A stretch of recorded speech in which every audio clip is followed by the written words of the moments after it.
When police seize drugs like cocaine, we see positive headlines and assume the state is doing its job.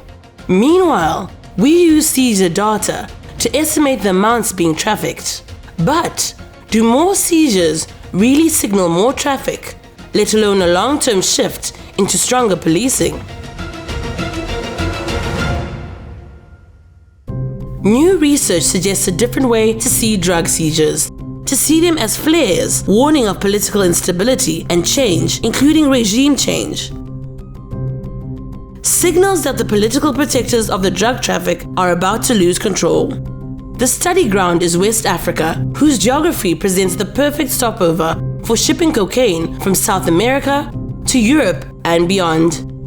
Mysteriously, across West Africa, between 2013 and 2018, annual tonnages of seized cocaine declined and leveled out. Many experts concluded that the traffic through West Africa had slowed or even stopped. But today, looking back at the data, we see a riddle. While traffic through West Africa, as measured by seizures, was supposedly slowing, cocaine use in Europe was escalating across those same years. We now think it's possible that we misinterpreted the seizures, that more cocaine than ever was moving through West Africa. The new research borrows from astronomy the Goldilocks principle. The principle recalls Goldilocks stealing porridge from the bear family. Father Bear's big bowl is too hot for Goldilocks. Mother Bear's bowl is too cold, but Baby Bear's bowl is just right. Conditions just right for cocaine trafficking may occur when overheated regimes stabilize just slightly, cooling off just enough to provide stable political protection to the cartels. West Africa 2013 to 18 presents a Goldilocks profile. Declining political stability comes level at a temperature perfect for the cartels, and cocaine seizures come level too. The case studies include one of Africa's smallest, poorest countries, Guinea-Bissau, and Nigeria, home of Africa's largest population and economy. In agricultural Guinea-Bissau, the only fast track to wealth is facilitating cocaine shipments. In Nigeria, corruption centered on oil makes cocaine money look like small change.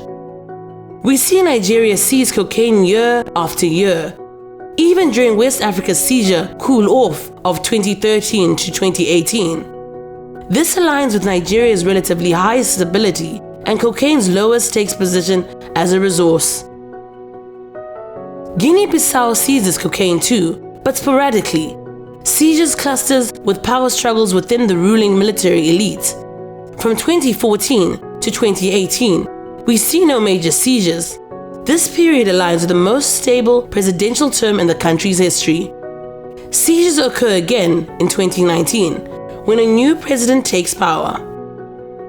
Sometimes, the best time to act is in the more uncertain periods between governments. So, to sum up, when major drug seizures hit the headlines, do they really predict less corruption? Or rather, predict political meltdown inside a regime just right for trafficking? We don't know for sure because seizure patterns are complex, but we do think the question is important. Its predictive power may be verified with time and timely research. And what's important for me is that seizures represent a public manifestation of a hidden economy. And our assumption is always then to draw, well, that's a success. It's the good guys winning, so to speak. But in fact, when you look in more detail, seizures may represent a range of other things. And this issue has troubled me for a long time, partly because seizure data is used extensively to illustrate things, the size of drug markets, the success of law enforcement, and a range of other issues. But I have always worried that it's been used to represent the wrong things, or it has been used in a particular way. And I think as researchers, we have a responsibility to interrogate that data, to provide some alternative arguments and alternative perspectives on a very important area of both policy, but also of criminological research and research into illicit markets more generally.